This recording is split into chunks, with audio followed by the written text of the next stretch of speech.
Welcome everyone to Paranormal or No. I'm Jake Weberg, and today we have an awesome special guest. Because the special guest is yours truly. And the reason why I feel I need to make this video is because why should anybody listen to anything I have to say on any of my videos if they don't know anything about me? So today's episode is all about me, where I came from, what got me in the paranormal world, universe, what have you, and also some little creepy facts about a house that I used to live in. So let's get it.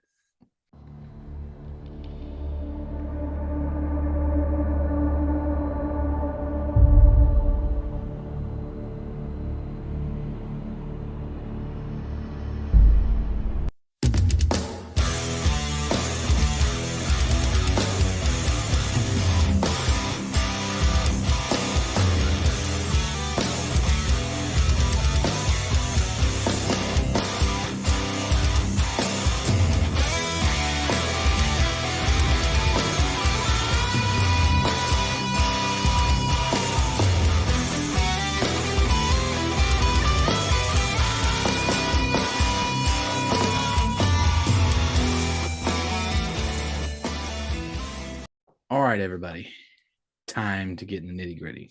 So, about me. My name is Jake Weberg. I started this channel on YouTube maybe 3 years ago, I think, and I decided this year, just out of the blue, off a whim, hey, let's start a podcast. And the reason why I want to start a podcast is I used to listen to this paranormal podcast that was super awesome. And then the episodes ran out. And when they ran out, that kind of made it hard for me because honestly, I like listening to stuff like that, but I like listening to specific things. And the specific things I like listening to is not spooky stories read or campfire stories or people just talking about weird stuff, like just off the wall things. Like I like paranormal things. I myself am a paranormal investigator, so that kind of is my forte. But I like cryptids. I like all this stuff. I like hearing about aliens. I like hearing about people's experiences. But mainly, my big thing is I really like hearing about spooky stuff, hauntings, people's houses. I mean, I lived personally in a haunted house. No joke.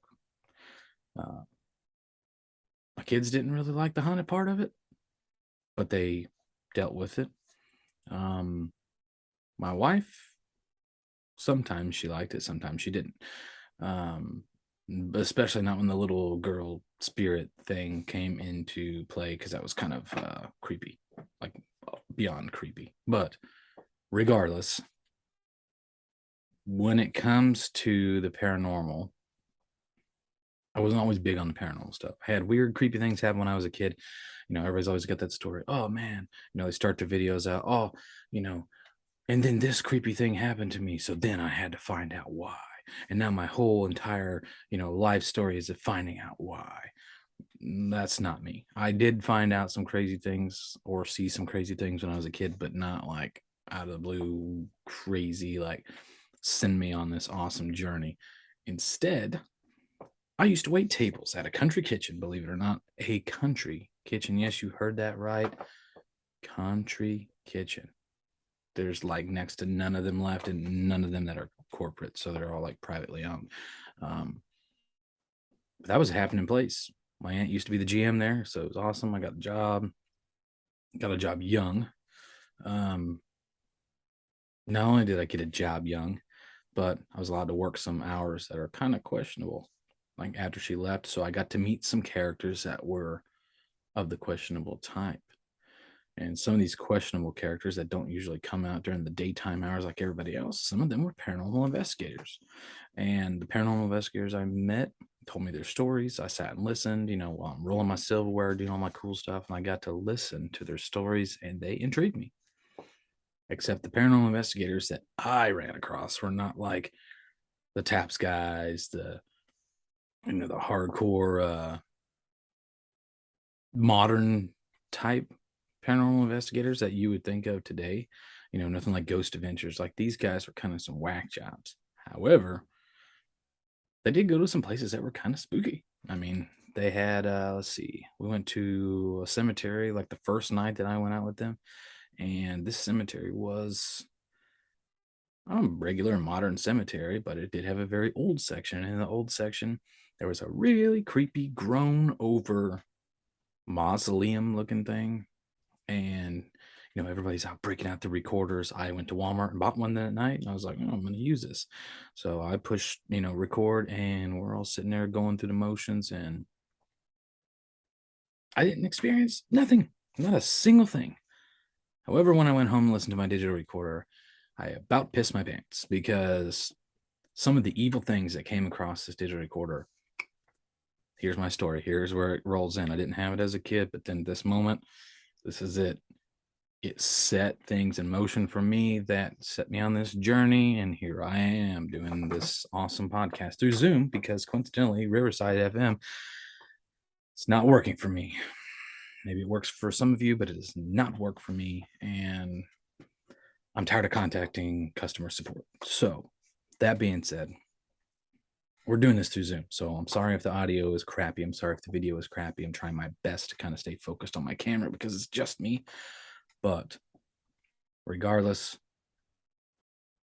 this haunted thing, mausoleum thingy, set things in motion for me that, like, I'll never get that voice out of my head as far as what I heard. Like, it's stuck there. It creeped me out.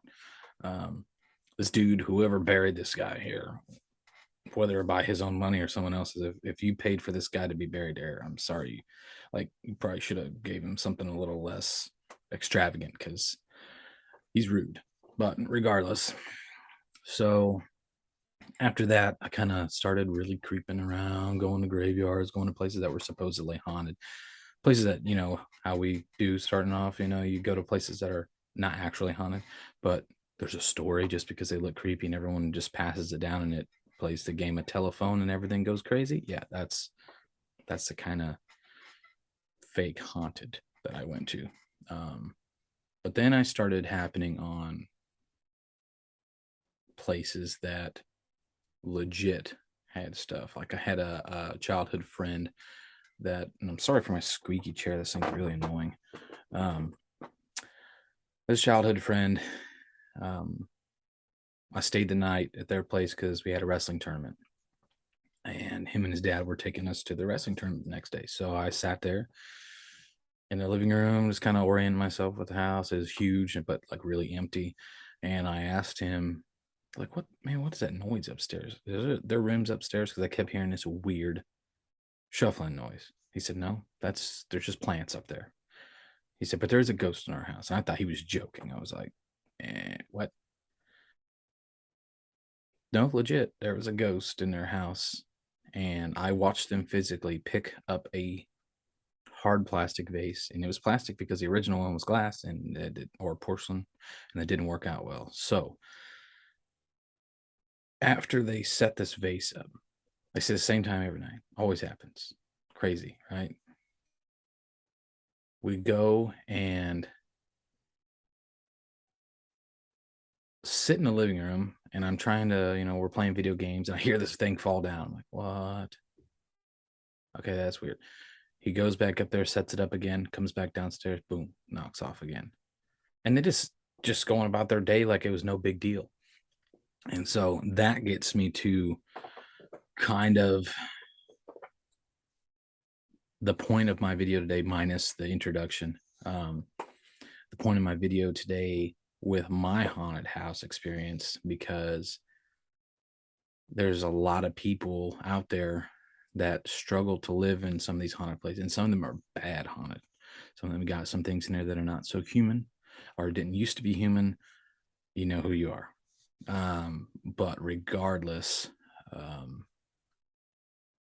some haunted houses are manageable. Some of them you can coincide with the haunting, whether it's residual, whether it's intelligent, you can coincide with it. And if you so choose, can actually have a decent experience. Sometimes it may be a little over the top some days not so much. But it is possible in a lot of ways. And some of these people that don't know that need to know that You can have your house cleansed. You can move. You can do whatever. But finding a way a lot of times to coincide with what's in the house, or coincide, word am I looking for? Coexist with what's in your home is sometimes a better option. And the reason why is because there's been also times when people have gone to cleanse their homes or do crazy rituals or things or whatever and try whatever they can to get rid of it when nothing truly bad has happened. They're just a little spooked. Sets other things in motion that can really make things not so good. So, that being said, a couple more facts about myself before I get into my story time. Um, I've been a paranormal investigator for almost 14 years now. Um, been to a lot of places, seen a lot of things, talked to a lot of people, but more often than not, I've been the more on the investigating side and helped people with their issues versus traveling around and seeing all these places that are already haunted, that everyone knew is already haunted, that everyone's experienced certain things. So I'm a little bit better investigating people's homes than I am investigating places that are already haunted, just because I have more experience in that. Um, but like I said, I do know some things, and I have seen some ridiculous things. I'm a father of six. Yes, you heard that right. Six kids. They're amazing, though. They actually make life really easy when they do listen sometimes. Really, they listen all the time, but I know not everybody has that opportunity to have a lot of kids and they all listen, but they listen. They have their moments, but they're awesome kids, and they also like scary stuff and paranormal things. So that makes it easy for me. So that way, if I do say something, or if I'm listening to something out loud, reviewing some audio, they're not like spooked out and freaked out. It's great. Um, my wife, she likes paranormal stuff. She just doesn't like being out where the bugs are at, and usually when it's warm enough to go outside, that's where the bugs are at. Um, I've done I've worked a lot of weird jobs, a lot of cool jobs. I've done a lot of crazy things. A lot of jobs that I've worked have led me to paranormal stuff, or contacts that got me some evidence, or I was able to help people with stuff that wasn't paranormal, but they thought that it definitely, most definitely, and were for sure thinking that it was. Um, I've been a firefighter for almost as long as I've been a paranormal investigator, and weirdly enough, oddly enough, being a paranormal investigator kind of helps with processing a lot of things in the fire service, a lot of things that you see. Um, Helps you deal with a lot of emotions. So, other than that, it is now time for my infamous haunted house story. Oh boy. Try not to turn this video into an ASMR video with my super heavy coffee cup, but you know how it is. You got to have some of that Java sometimes. And maybe I've had a little too much tonight. I'm a little wired up. But now for the ghost story. Okay. So I believe it's almost 4 years ago now. My wife and I, we started off little, built our way up, moved into different house after different house after different house, all of them a step above the one prior. Moving comes with its own stresses and its own anxieties by itself, not to mention moving your things into a house that you find out on day one is most definitely most likely haunted. So, but nobody tells you that. No one ever says nothing to you until after you move in. So for me, we moved into this house, a little small town. I joined the fire department there, eventually became the assistant fire chief, which is where this helmet came from, and the flag behind me. Um, First day moving in, I got some guys from my from the fire department that I was a full-time employee at as a career fireman. Um, Moved in. It's a little rainy that day, kind of nasty, sloppy out, and I didn't really have much help. But he was going to help me get the big stuff off. So this was the big stuff moving day, the one that everyone dreads. Not boxes, but like couches and stupid crap that crushes people. So we move in, or rather, we're moving the stuff in, and I go back out for a second load of stuff, kind of getting some drawers and things to put in this dresser. And the person helping me move in, he's like, "Hey, um, so I was upstairs and I heard something." I'm like, "What do you mean you heard something?" He said, "I literally heard footsteps upstairs in your hallway." I'm like, "Oh man, well, there's nobody here. At least I don't think so, unless some bum got in here or something while the doors were unlocked." So we went up together. We checked the closets, checked the rooms. Nothing, not a single thing. Okay, I didn't hear anything either. But he's like, "Dude, I heard it. No joke." So I'm like, "Okay, I believe you." And well, he ended up having to split out early. Um, so I continued moving stuff kind of by myself. Dangerous. I don't recommend it. Don't do that. You end up dropping things on yourself. So um, while I was in the process of throwing my back out, carrying things in this house, I stopped to catch my breath. And what did I hear? Lo and behold, footsteps right above my head. And not only were they right above my head, but they were pacing, not just one direction. Sometimes in old houses, when you got old floorboards, you walk one direction. And as you're walking one direction, you turn to walk back the other direction, the floorboards raise and they kind of follow your foot pattern as they lift back up, whatever you want to call it, decompress basically. And so they sounds like someone's walking behind you. That does happen. Just so you know, if you're not vetting that in your videos and you're a paranormal investigator, shame on you. Um, but it creeped me out because I could literally hear somebody pacing back and forth. Okay, so I put that out of sight, out of mind. I didn't say anything to my wife until after we moved in, so that way she couldn't change her mind. So after I just carried all that heavy stuff. So we move all that heavy stuff in. The next day we bring boxes in. The kids come in. We all have pizza. It's all cool. We have pizza night because everybody, what's moving without a pizza night when you move in? Okay. We have pizza night. We're all sitting down, just kind of relaxing. And I'd already contacted one of my buddies, somebody that from another place that I worked that I knew was big in paranormal stuff. And I was like, "Dude, we need to break out some equipment and come over here and just try and see if we can kind of crack the case on this."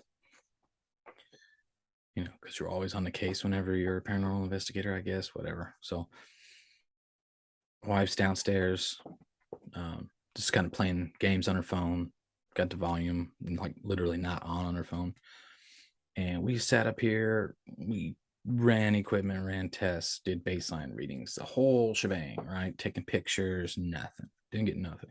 Sit down, it wasn't a seance, but by all means, we were sitting kind of in a circle trying to communicate, got our digital recorders out.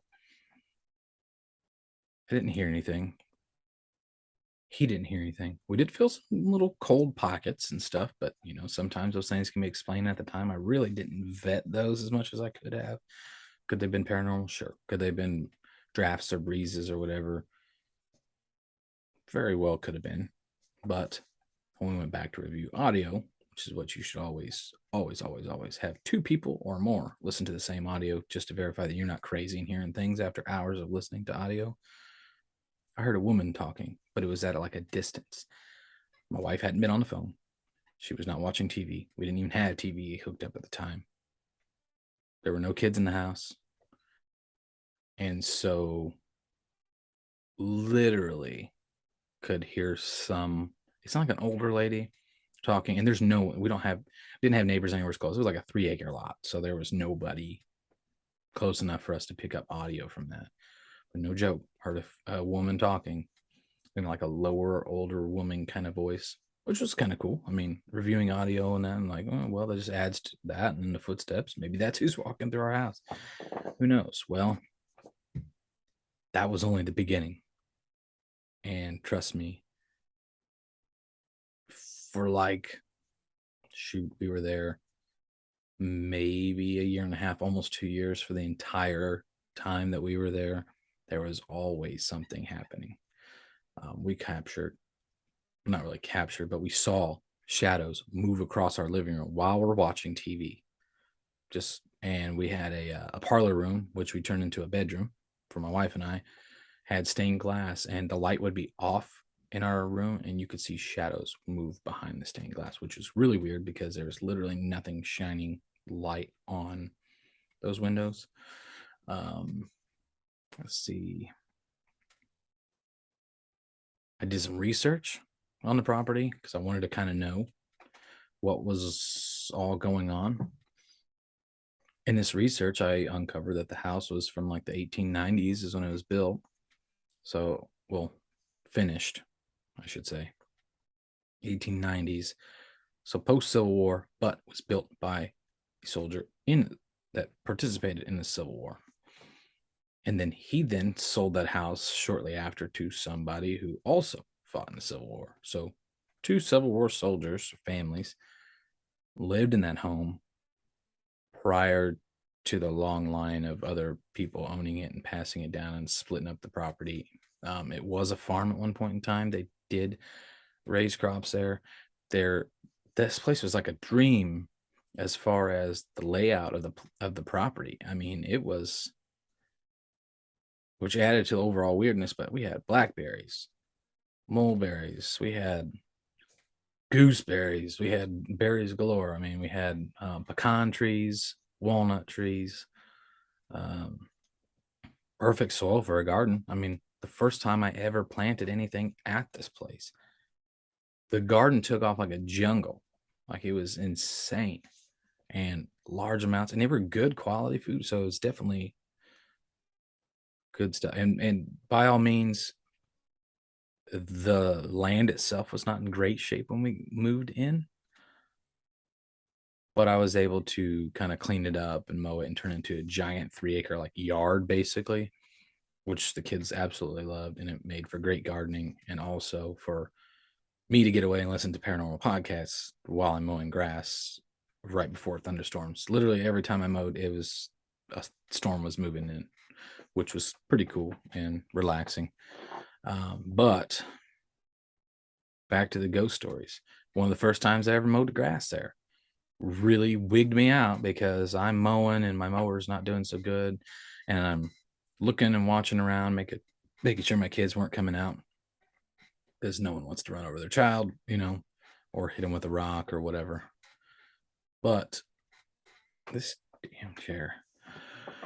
But that being said, I was mowing and there's this huge, huge oak tree in our yard. I'm talking like it would take probably 3 people linking arms to reach around this tree. Would have made a great table. But I kept seeing some in the corner of my eye by this tree. I just kind of brushed it off. Kept mowing, kept mowing, kept mowing. And I would glance at this tree and I'd see a white blur all the time, always. Till one time I was mowing backward or driving away from the tree. And I decided it would be kind of cool to stop real quick and turn around. So I stopped the mower real quick and turned around, and I see this little girl in a white dress standing behind the tree, dart back behind it. And I thought, what? Maybe I'm too hot from mowing grass for like 3 hours out here. So I kind of was like, you know what? If it happens again on another day, then okay, I'll accept that as evidence. So the next time I mowed, same thing, same tree, same little girl.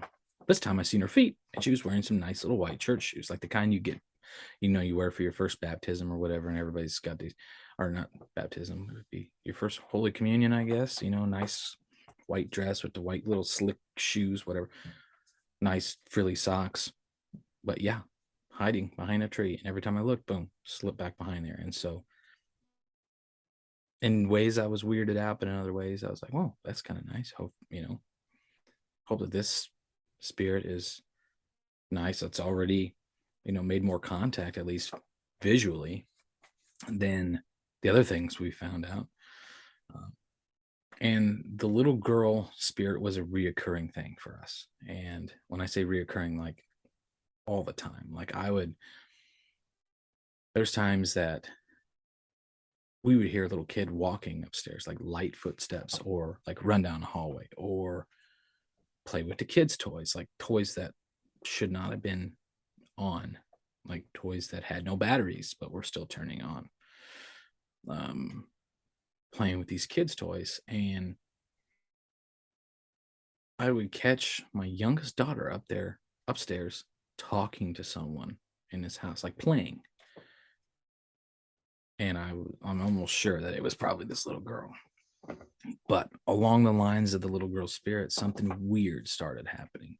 So the more that I made or attempted to make contact with the things in this house, try to document said things in this house, I started,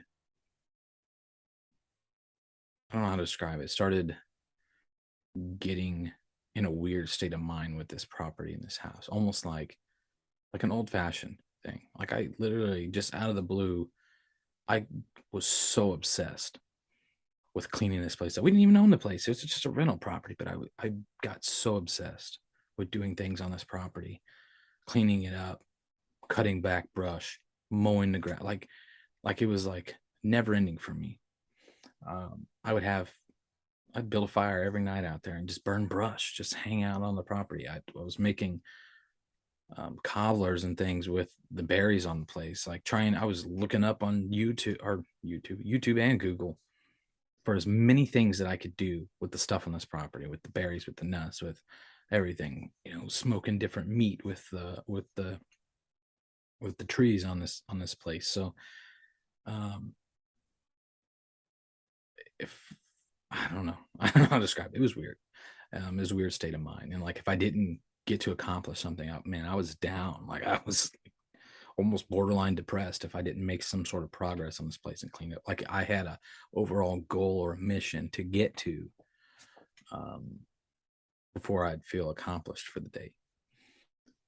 And a lot of times that ran over into stuff we were supposed to do. And a lot of times I catch my wife sitting on the front porch, like staring at me, like, hey, we were supposed to be XYZ place and we're not. And you're still mowing grass and haven't taken a shower. So,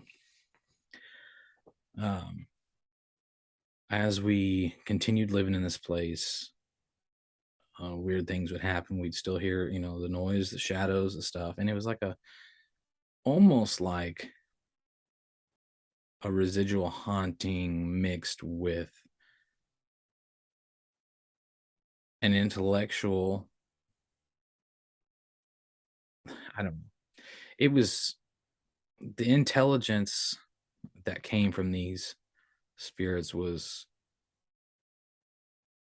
borderline malicious at times. And it was mainly directed towards the little girl. And no one really experienced that as much as I did. And I think a lot of that has to do with the fact that over the years, I honestly see myself as more of an empath. I've always been able to pick up people's emotions, really kind of notice things before they're going to happen. My wife gets annoyed. We'll be watching TV and I'll say something out loud. And then literally the next 30 seconds, the person will say exactly what I just said. And I've never watched the show, the movie, nothing, those kinds of things. But for whatever reason, I think this little girl, maybe because I'm a father, maybe because I had a lot of kids and the spirit felt safe around me, but I felt more connected to this little girl. And there were times that I thought my own kids were awake. And I would go up there thinking, as a dad, I'm like, I'm going to catch them doing something dumb. So I go up the stairs, I get to the top landing, and I hear a little kid, and I go to sneak in there, and nothing. All my kids are snoring. They're all sleeping, that kind of weird stuff. I remember specifically there was a night that I walked into my boys' room and I saw the silhouette of a person, like if you stand in a windowsill and you got curtains behind you, it outlines your body, and sticks out away from the window. And I'm looking at this window. I'm like, I got you now, kid. And I go to reach and grab it, and nothing behind the curtain. And I think after that point, I was like, yeah, so this is how it's going to be. But honestly, we didn't really have, because nothing negative happened to us. Um, as far as like getting scratched, getting hurt, I take that back. There was one time my wife got scratched. I don't know why, but it was just weird, random fluke thing. Maybe, I don't know. But there wasn't no follow up. It wasn't like every day she was getting scratched or something was really messing with her. It's just one time she's like, "Hey, I got these weird scratches. I mean, I don't know where they came from," kind of thing. Um, but one night I had made dinner, and my youngest daughter, she was maybe 2 at the time. No, almost 2. So she was 1.5, almost 2. And she was standing on the kitchen chair because she has not finished her dinner. And I told her she wasn't getting up till she finished her dinner. So she's sitting there, she's eating, and she stands there and she starts looking, and she's squinting and staring. And I could see her from the living room. She's in the dining room, and I'm watching her. And she stands there and she starts going and pointing like this. And she's like, and she couldn't really talk much. She couldn't really say much. At least the things that she said were not really coherent sentences. She would just ramble. And she was freaking out. Like, I'm talking like freaking out. And all of a sudden, she swallows her food and goes, "A man!" and points towards the laundry room. And I'm thinking there's some pervert or some creep is staring in my laundry room window. So, being the dad that I was, I grab my gun, I grab a flashlight, and like in a flash, I'm out the door. So, no, and this is a 3-acre lot. So, there's no way that no perp would have had, I don't care how fast you run, you wouldn't have gotten out of line of sight from this house. And I cleared my entire yard. There was nothing. And I asked her where she saw the man. And she pointed to right in front of the washer and dryer. So it wasn't outside. And there's no way a man could have been in my house, but she saw a man. So, and she was scared by him. Maybe, I don't know. I didn't get the chance to see him. I never saw him. And the only spirit that I ever saw at this house, or entity thing, whatever, was the little girl spirit. That's the only manifestation that I saw. Um, however, after that moment, I thought, well, I need to break out some tech, try and see if I can't capture a man's voice. Because I mean, if it's one of the former owners and they're there, that could explain why I have all these feelings of needing to accomplish things and like really possessive over the property. That could make sense. I mean, that stuff can rub off on you. So I break out my spirit box one night. My wife's at work. I wanted to make, the kids were in bed. I'm like, I got to find out. So I break out my spirit box, my digital recorders, did baseline readings. It didn't have any for like 2 hours. I had nothing come through. And then out of the blue, I had some direct responses through the spirit box. Like, I'm talking direct responses to what I was asking, names. And I've posted some of this on my Instagram and on TikTok and on our Facebook page. So it's on there. And actually, I'm pretty sure I made a YouTube video that's got a lot of this stuff in it. But one of the best things I caught that night, all these paranormal investigators, they turn the speed down on their spirit box. So you're like, and you're hearing like whole like half sentences come out of the spirit box because it's radio frequencies. Well, I don't like to do that. I like to turn mine up a little bit just to kind of take some of that out, to where if I'm getting legit responses, they're over multiple wavelengths. I turned it up. It was going pretty quick. I mean, just chop, chop, chop, right?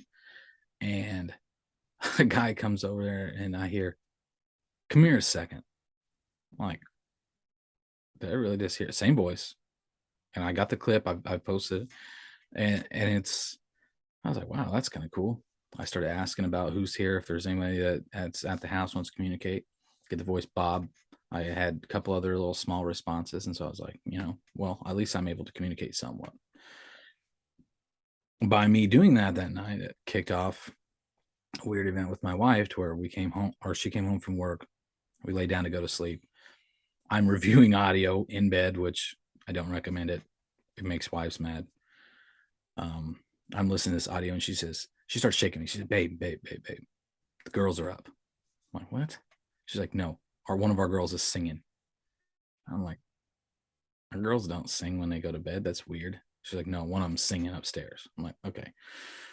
So I go upstairs. They're snoring. I'm like, maybe they're singing in their sleep, right? Okay. Because they're singing that she heard, she said she heard upstairs. Our bedroom was right below the girls' room. And she said it was a little girl singing. So, okay. I'm like, okay. I'm not saying that you didn't hear that. I didn't hear it whenever I took my headphones out. I go to put my headphones back in, and I mean, like I got them to like right here, and I hear this little girl singing. And it was not upstairs. It was literally the window right next to our bedroom, the one that's right below the girls' room. And I hear this little girl singing, and my heart stopped. I was like, what? And she's like, are you serious? And I turn and I look at her. And I'm like, did you hear? You're hearing this, right? And she said, yeah, I hear it. It's that. Go see if something's out there. So I go outside, and there's nothing out there. Okay, nobody's like in our window singing by our window. So now I'm like, okay, this is really weird. Like, this is weird, weird.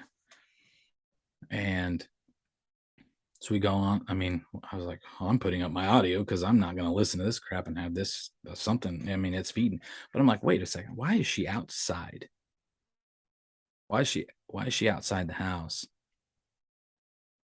Outside our window, saying, and my brain's going. I'm like, you know what? Whatever. Go to sleep.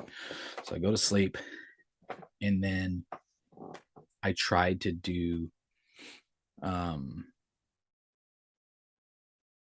like calming my mind and my brain and everything so I could sleep. But I was having a hard time falling asleep after that. I mean, it's kind of one of those deals. But then, I mean, I think there's a couple hours later, I finally crashed out, and I was listening to my audio. The audio clip ended. I fell asleep with my recorder literally off. While I was sleeping, I remember distinctly having a dream of a really dark, shadowy man figure in this dream.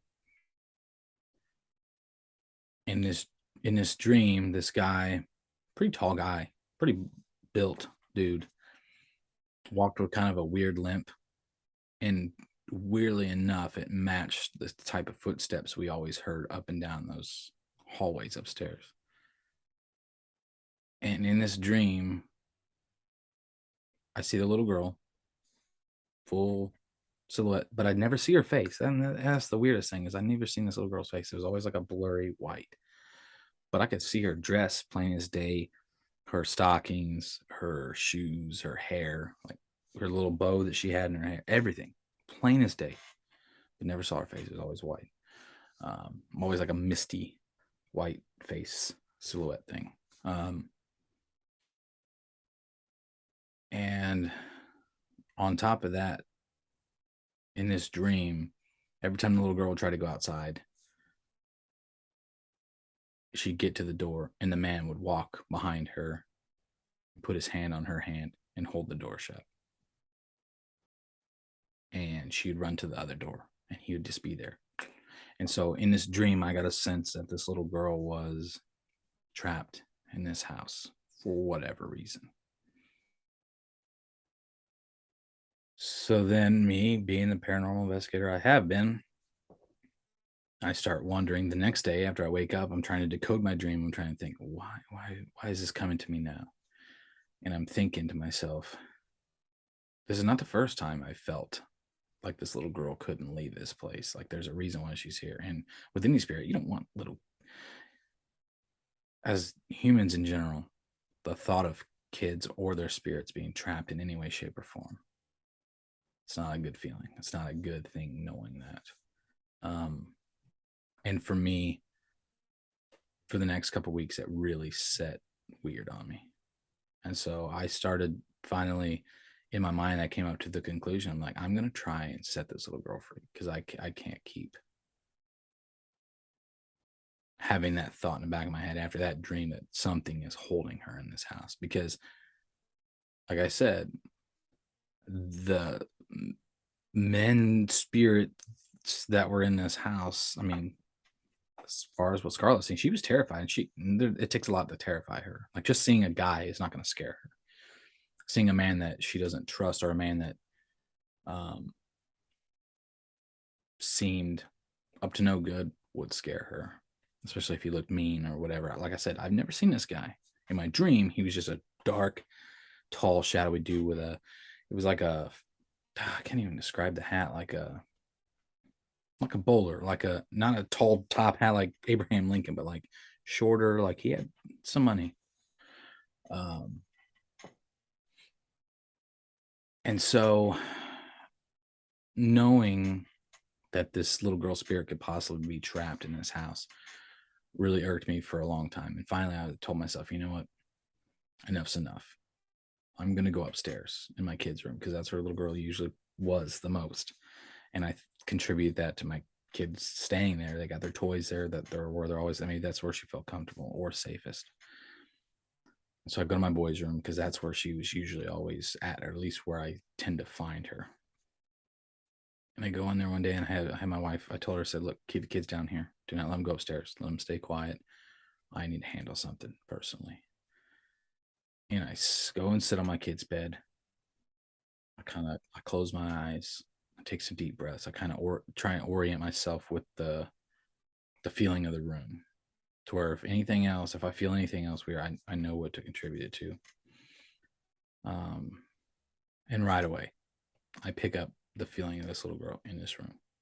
Okay. And like I said, being an empath, I pick up people's emotions and their feelings. It's like, it was like a light. Someone came in, turn on the light switch, boom, it's happening. It's on. So I'm sitting there and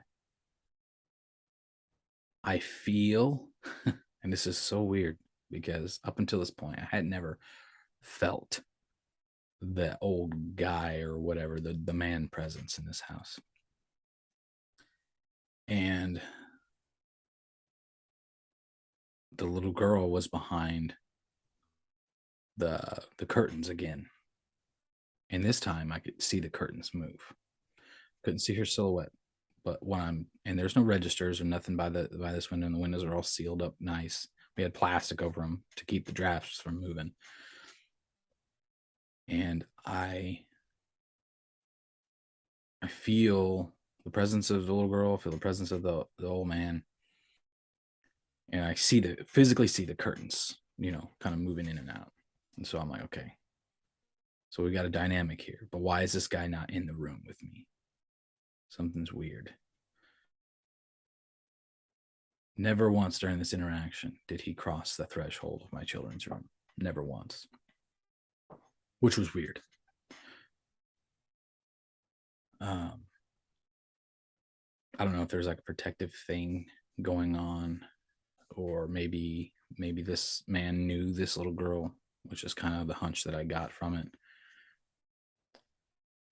But I closed my eyes. I put my hand down on the bed next to me. I told the little girl, I said, if you are scared, I will not hurt you. I'm here to keep you safe from this man. If you're scared, if you're terrified, whatever, come sit next to me on the bed.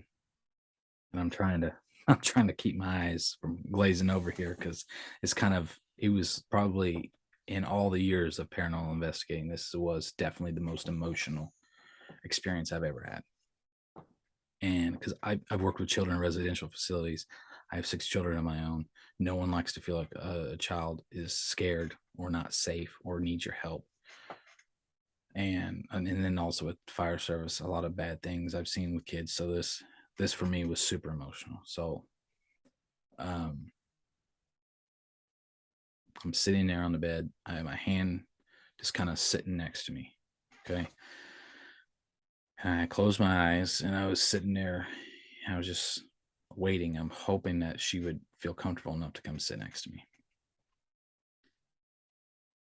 And then I feel the bed push down real lightly, like as if somebody was crawling up. You know how kids, when they get up on a bed, they're too especially a wide bunk bed on the bottom, they kind of crawl up in there and you feel multiple pushes. Okay. That's what I felt. This multiple, just like a kid was crawling up onto the bed. And then I felt it settle next to me. And I moved my hand closer to where this was. Okay. Where the indention was on the bed. And I kid you not, I felt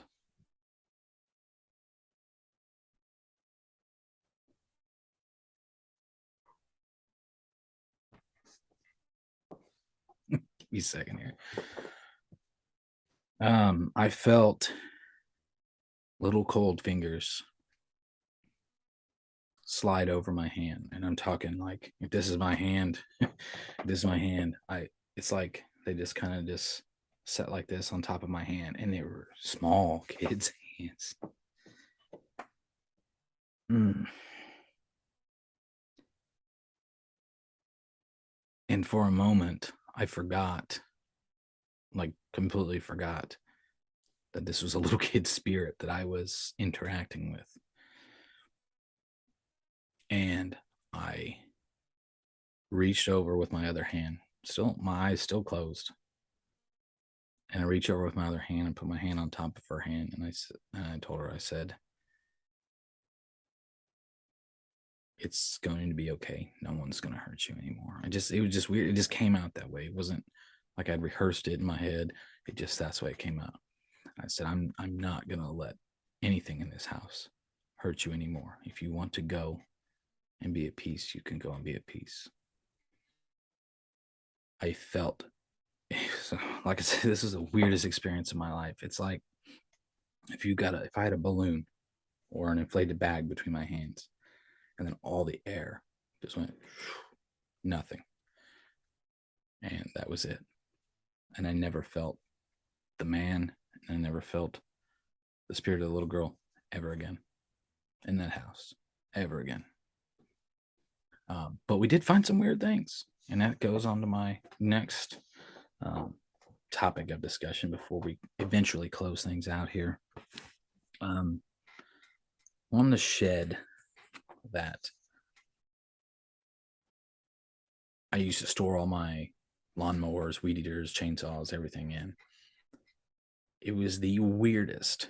I kid you not. And I'm sure I'm going to put it in the clip also, but I'm going to find it on here on my camera and I want to show you. So, anyway, on this shed that I put all my tools in, I found this weird object. I thought it was just strange because the materials were not something I had seen before, at least not in that state. It's almost old materials. Okay. When I pull this picture up, I got to go in my awesome phone in my paranormal folder here because I'm cool like that. I'm going to show you a picture. I don't know if you can see it on here or not. I'm going to try and get it as focused as I can, but I don't know if it's going to work. But you can kind of see it. I'll try and include the picture in the video when I edit. But this thing was on my shed.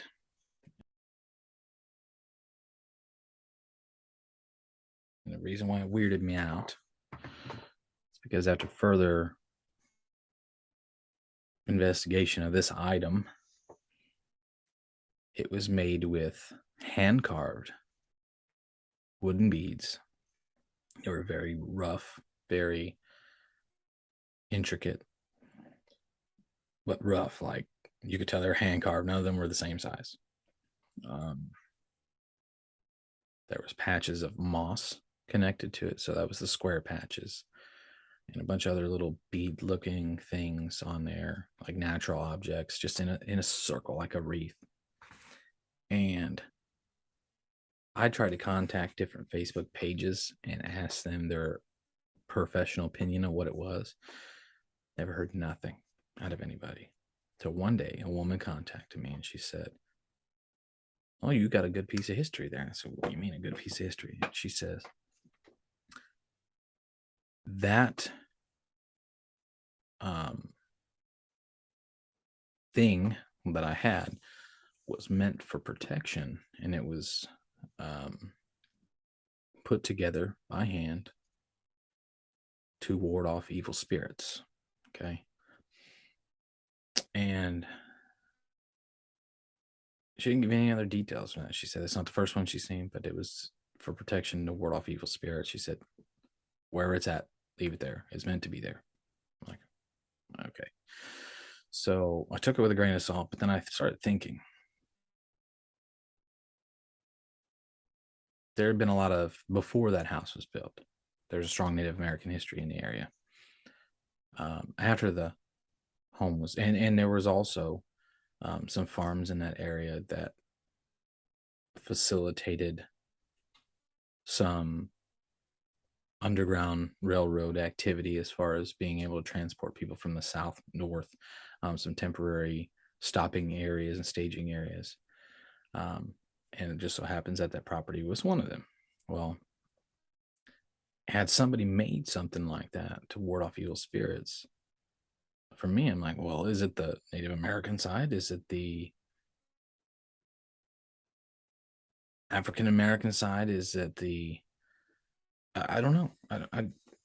No one gave me any other information besides that, but maybe somebody who sees this video is going to be like, oh man, I know exactly what that is. But regardless, I was told that it was meant for protection from evil spirits. Why they needed protection from evil spirits, I don't know. Maybe something with the property that maybe allowed this same type of spirits that I was seeing to manifest. I don't know. But for whatever reason, somebody made something pretty creepy looking to, it was creepy to me because it's old, but to ward off evil spirits. Maybe it worked, maybe it didn't. I don't know. Maybe there's some evil spirits that kept at bay that I don't even know about. But regardless, the rest of our time staying at this house was peaceful. Had no issues, none whatsoever. In fact, we had so much less issues that I had to go elsewhere for my paranormal experiences, which is where I started catching some really awesome stuff. That'll be on another episode of, actually, our second episode of Ghosts in the Ozarks, because I got some pretty cool stories telling that. But yeah, this has been my awesome haunted home story. So to give some of you hope that you can live with spirits, you can live with some spirits in your house and it'd be just fine. Just don't get so attached like I did. But once again, it's been an awesome experience. Been great talking with you guys. Started a Facebook page for the podcast. We got a TikTok now, Instagram. Trying to check all the boxes. I'm trying to get on with a hosting website for my audio versions of these podcasts so we can get these out so people can listen to them. So that being said, if you watch this video, thank you very much. If you want to be notified for future content, make sure you hit the notification bell. Also like and subscribe, so that way, that helps Facebook tell people, hey, look, this video is kind of actually cool and people want to watch it. So but besides that, again, I stress the mental health stuff. I'm going to stress in every episode. If you know anybody at all, or if you yourself are going through a depressing time, or contemplating suicide, or having negative thoughts in any way, shape, or form, talk to somebody. There are people out there that would rather listen to you, no matter what you have to say, than listen to your obituary read aloud. I promise you. I promise you that. So, thank you for tuning in. There'll be another podcast episode next week, hopefully. Sorry for having to use Zoom. Eventually, I will find something that works for my computer and my camera. But I hope the audio is not so bad. And we'll catch you on the next episode. Thank you.